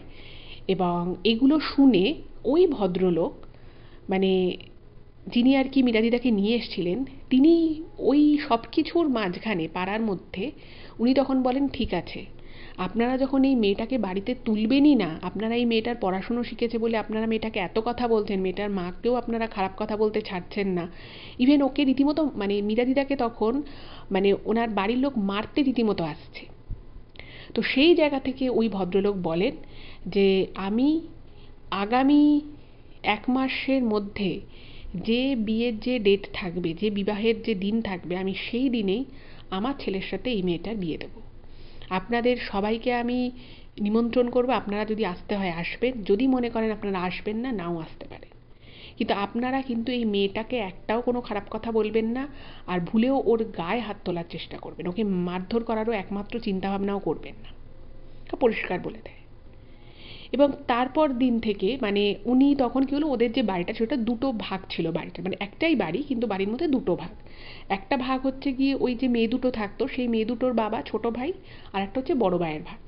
তো ওই একটা মাস উনি কিন্তু ওই মেয়ে দুটোর সাথে থাকতেন, ওই মানে কি ছোট ভাইয়ের বাড়ি ওখানে থাকতেন, এবং সেখানেই উনি কিছুদিন থাকলেন। তারপরে ওনার বিয়ে হলো, এবং বিয়েটা যখন হয়, উনি যেটা মীরাদিদা লিখেছেন যে এত বড় করে, মানে ওই একটা মাসের মধ্যে এত জৌলুস করে, এত বড় অ্যারেঞ্জমেন্ট করে, মানে সেই সময়কার মানে ল্যাভিশ ওয়েডিং বলা যেতে পারে, প্রচুর পয়সা খরচা করে, প্রচুর সোনার গয়না, মানে যেই 80 ভরি সোনার গয়নার জন্য ওনার বিয়েটা ভেঙে গেছিল, তার ডবল গয়না, মানে ওনার শ্বশুরবাড়ির লোকে ওনাকে সেই গয়না গড়িয়ে দেয় ওই মীরাদিদাকে, এবং সেই ডবল গয়না পরে কিন্তু ওনার বিয়ে হয়। এবং আরও মজার বিষয় হচ্ছে সেই সময় দাঁড়িয়ে ওই মীরাদিদার শ্বশুরমশাই ওনার যে বাড়িতে, মীরাদিদার যে বাড়িতে প্রথম বিয়ে ঠিক হয়েছিল, তাদেরকেও কিন্তু বিয়ের নিমন্ত্রণপত্র লোক মারফত পাঠিয়ে দেয় তাদের বাড়িতে, শুধুমাত্র এটা দেখানোর জন্য যে তারা যে মেয়েটিকে ওরকম অসহায় অবস্থায় বিয়ে ভেঙে দিয়ে চলে এসেছিল, সেই মেয়েটা কিন্তু খালে বিলে পড়ে নেই। এবং আরও আপনাদেরকে যে বিষয়গুলো বলবো এরপরে পরপর, সেটা শুনে কিন্তু আপনাদেরও ভীষণ ইন্টারেস্টিং লাগবে। সেটা হচ্ছে যে মীরাদিদার তো বিয়ে হয়ে গেল, খুব বড় করে বিয়ে হয়, এবং ওনার বাপের বাড়ি থেকে ওনার মা এসছিলেন এবং ওনার ভাই বোনেরা কয়েকজন এসছিলেন, ওনার বাবা আসেননি। এবং সেই বিয়েটা এত ভালো করে হয়, এবং তারপরে উনি খুব সুখে শান্তিতে সংসার করতে লাগলেন। এবার মীরাদিদার এই বাড়িতে বিয়ে হয়ে আসার পরে ওনার শ্বশুর বাড়িতেও কিন্তু মানে খুব আয় উন্নতি আরও বেড়ে যায়, মানে এমনিতেই ওনারা অভিজাত ফ্যামিলি ছিল, সেখান থেকেও কিন্তু ওনাদের পরপর প্রচুর মানে ব্যবসায় আরও উন্নতি হয়। এবং মীরাদিদা ওই যে একটা মানে ভগবান শ্রীকৃষ্ণের ওনাদের ওখানের যে ঠাকুরের যে চূড়ার যে মানে পেখমের যে পালকটা ছিল, সেই ময়ূরের পালকটা, সেটাকে উনি ওনার শ্বশুরবাড়ির যে ঠাকুরঘর ছিল সেখানে এনে উনি স্থাপন করেন এবং সেখানে উনি মনে প্রাণে উনি পুজো শুরু করেন। তারপরে ওনার হাজব্যান্ড ওনাকে বলে যে তোমার তো পড়াশুনো করার ইচ্ছে ছিল, তো তুমি কিন্তু পড়াশোনাটা কন্টিনিউ করতে পারো। তো এরপরে ওনার ছেলে মেয়ে হয় এবং তারপরে কিন্তু উনি পড়াশুনো শুরু করেন এবং সেই যে উনি পড়াশুনো শুরু করলেন, উনি কিন্তু তারপরে বাংলায় অনার্স নিয়ে প্রথমে বিএ পাশ করেন এবং তারপরে কিন্তু উনি এমএ পাশ করেন। ভাবুন সেদিনের সেই বাচ্চা মেয়েটি, যে মেয়েটির জীবনে সে বহু বছর অবধি দুবেলা পেট ভরে খেতে পেত না, যে সেভাবে স্কুলে পড়তে পারেনি, সেই মেয়েটার ওই বাড়িতে মানে ভগবানের এই আশীর্বাদ কীরকম ভাবুন। সেই মেয়েটার কিন্তু এত ভালো বাড়িতে বিয়ে হয়, এত সম্ভ্রান্ত বাড়িতে বিয়ে হয় এবং শুধুমাত্র ওই যে বললাম যে টাকা পয়সা থাকলেই যে মানুষ খুব উন্নত মনের হবে, উন্নত চিন্তাভাবনার হবে, মানসিক দিক থেকে সে একজন ভালো মানুষ হবে, তার তো গ্যারেন্টি হয় না এখনকার দিনে। কিন্তু সেই সময় দাঁড়িয়ে ভাবুন, যেখানে তার পাড়া প্রতিবেশী, তার আত্মীয় স্বজন সবাই যে মেয়েটাকে ত্যাগ করে দিল, ওনার শ্বশুরমশাই সেই জায়গায় দাঁড়িয়ে নিজের ছেলের সাথে কিন্তু বিয়ে দেন এবং ওনার ছেলে অর্থাৎ এই মীরা দিদার যিনি হাজব্যান্ড ছিলেন, তিনিও কিন্তু তার স্ত্রীকে যথেষ্ট ভালোবাসতেন, যথেষ্ট মর্যাদা দিতেন এবং ওনার পৃষ্ঠপোষকতাতেই কিন্তু এই মীরা দিদা এমএ পাশ করেন। এরপরে মীরা দিদার খুব শখ হয় যে উনি একটা স্কুলে পড়াশুনো করাতে চাইতেন।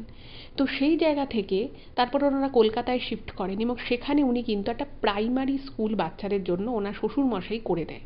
শুধুমাত্র মীরা দিদার ভালো লাগতো বলে যে উনি বাচ্চাদেরকে পড়াবেন, সেই জন্য কিন্তু উনি একটা স্কুল করেন এবং সেই প্রাইভেট যে স্কুলটা করেছিলেন সেইখানে কিন্তু খুব সামান্য খরচে প্রচুর ছেলেমেয়েদেরকে কিন্তু উনি এই মীরা দিদা পড়াতেন। এছাড়াও মীরা দিদার বই পড়তে খুব ভালো লাগতো, তো সেই জন্য ওনার হাজবেন্ড বাড়িতেই একটা ছোটোখাটো লাইব্রেরির মতো করে দিয়েছিলেন এবং সারাটা জীবনেই কিন্তু এই মীরা দিদা ওনার হাজবেন্ডের সাথে খুব সুখে শান্তিতে সংসার করেছিলেন। এবং মীরা দিদার যখন বিয়ে হয়ে যায় তার 7-8 বছর পরে উনি খবর পেয়েছিলেন যে ছেলেপক্ষ ওনার বিয়ের দিন বিয়ে ভেঙে দিয়ে তারা চলে যায়, সেই ছেলেপক্ষর নাকি যে ছেলের সাথে পরবর্তী সময়ে বিয়ে হয়, সেই বিয়ের পরেও কিন্তু সেই ছেলের যে স্ত্রী ছিল, মানে সেই সময়কার তার বর্তমান যে স্ত্রী ছিল, সেই স্ত্রী কিছু একটা কারণে কিন্তু সেই ছেলেটিকে ছেড়ে চলে যায় এবং শুধু ছেলেটিকে ছেড়ে চলে যায় তাই নয়, সেই তাদের একটি পুত্র সন্তান হয়, সেই ছেলেকে এবং তার স্বামীকে দুজনকে ফেলেই কিন্তু সেই বউটি অন্য কারোর সাথে সংসার করতে চলে যায়। তো দেখুন, মানে অনেক মানুষই আছে যারা অনেক খারাপ কাজ করে, অনেক অহংকার দেখিয়ে অনেক বড় বড় কথা বলে, কিন্তু জানেন তো এগুলো না, মানে যেই সময়টুকু হয় সেটাই যে শেষ তা কিন্তু নয়। শেষ কী দিয়ে হবে বা কিভাবে হবে সেই জিনিসটা কিন্তু ভগবানের হাতে থাকে। তাই অতিরিক্ত অহংকার করা, অতিরিক্ত বড় বড় কথা বলা, ক্ষতি করা, অন্যের খারাপ চাওয়া, এগুলো কিন্তু একেবারেই উচিত না। এবং ব্যাপারটা কিন্তু এই অবধি ছিল তা কিন্তু নয়। এরপরে যেটা হয় সেটা হচ্ছে, মীরা দিদার যিনি বাবা ছিলেন তিনি কিন্তু দিদার এই বিয়েটাকে একেবারেই মেনে নেননি এবং উনি মনে মনে আর কি কখনো মানে মনে মনে হয়তো ব্যাপারটাকে খুবই ভালো চোখে একেবারেই উনি দেখতেন না, ওনার হয়তো খুবই খারাপ লাগতো। তো সেই ব্যাপারটা একরকম ছিল, কিন্তু রাস্তাঘাটে বিয়ের পরেও যেহেতু একই পাড়া, তো মীরা দিদা অনেক সময় ওনার বাবাকে দেখতে পেতেন, কথা বলার চেষ্টা করতেন, উনি কিন্তু কোনোদিনই কথা বলতেন না। ইভেন মীরা দিদা এটা লিখেছেন যে অনেক সময় উনি ওনার এই মানে মেয়ের কথাও উনি কাউকে সেভাবে বলতেন না। কিন্তু ঘটনা হচ্ছে যে মীরা দিদা সবসময় চাইতেন যে সব কিছু ভালো হোক, কারণ ওনার তো কোনো দোষ ছিল না, ওনাকেই বরং ত্যাগ করেছিলেন ওনার পরিবার। কিন্তু একটা সময় যখন আসে, যখন ওনার মানে মীরা দিদার বাপের বাড়িতে একটা খুব আর্থিক অনটন চলে আসে এবং মানে তখন আর কি একদম টাকা পয়সা নেই, একটা আর্থিক অনটন। তো সেই সময় কিন্তু মীরা দিদার কাছেই কিন্তু তার সাহায্য করতে, মানে সাহায্য প্রার্থী হিসেবে ওনার বাপের বাড়ির লোক ওনার দ্বারস্থ হয় এবং সেই সময় উনি নিজের যথাসাধ্য চেষ্টা করেন, টাকা পয়সা দেন এবং তারপরে আস্তে আস্তে কিন্তু মীরা দিদার সাথে ওনার বাপের বাড়ির সম্পর্কটা একটু হলেও স্বাভাবিক হয়। কিন্তু ওই যে দিদার মনে যে একটা খুব কষ্ট হয়েছিল, একটা অভিমান হয়েছিল যে আমাকে এত কথা বললো কিন্তু আমার পরিবার আমার সাথ দিল না, সেই জায়গাটা কোথাও না কোথাও কিন্তু ওনার মনের মধ্যে রয়ে গেছিল। তো সেই জন্য উনি কিন্তু ওনার জীবনের বাকি যে সময়টা, যে জায়গাটা থেকে উনি উঠে এসেছিলেন, যে জায়গাটা থেকে ভগবান শ্রীকৃষ্ণ দু হাত ভরে ওনাকে আশীর্বাদ করেছিল, তো উনিও ওনার নিজের জীবদ্দশায় উনি প্রচুর মানুষকে চেষ্টা করেছেন, এবং ইভেন এখনও নাকি উনি অনেক ভালো ভালো কাজের সাথে নিজেকে যুক্ত রাখার চেষ্টা করেন, দান ধ্যান করেন, যাতে অনেক গরিব বাড়ির ছেলেমেয়েরাও অনেক কিছু পড়াশুনো করার বিশেষত সুযোগ পায়। তো এইটাই ছিল আজকের ঘটনা। আমার তো ভীষণ ভালো লেগেছে দিদার এই ঘটনাটা। আপনাদের কেমন লাগলো অবশ্যই কিন্তু জানাবেন। আর যদি ভালো লাগে প্লিজ চ্যানেলটাকে সাবস্ক্রাইব করে পাশে থাকবেন। আর আপনারা এখন অনেকেই জেনে গেছেন আমাদের একটা নতুন ইউটিউব চ্যানেল হয়েছে। চ্যানেলটার নাম হচ্ছে দ্য বং শপার। এই চ্যানেলে আমরা আমেরিকায় যেখানে থাকি তার আশেপাশের বাড়ি ঘর প্রকৃতি এইগুলোই দেখানো হয়। তো যদি ভালো লাগে ওই চ্যানেলটাকেও সাবস্ক্রাইব করবেন, পাশে থাকবেন। তো আমি চ্যানেলটার নাম আবারও বলে দিচ্ছি আপনাদের। চ্যানেলটার নাম হচ্ছে দ্য বং শপার। তো আজকের ঘটনা এ পর্যন্তই রইল। যদি ভালো লাগে কিন্তু এই ঘটনাগুলো একটু সকলের সাথে শেয়ার করে দিন, আর কমেন্ট করে অবশ্যই জানাবেন। আর যারা এখনও এই চ্যানেলটাকে সাবস্ক্রাইব করেননি তাদেরকে রিকোয়েস্ট করব প্লিজ আপনারাও কিন্তু সাবস্ক্রাইব করে নিন। সকলে খুব খুব ভালো থাকুন, আনন্দে থাকুন, সুস্থ থাকুন। আজকে এ পর্যন্তই এপিসোড রইল। আবার দেখা হবে পরবর্তী এপিসোডে। সকলে ভালো থাকুন। নমস্কার।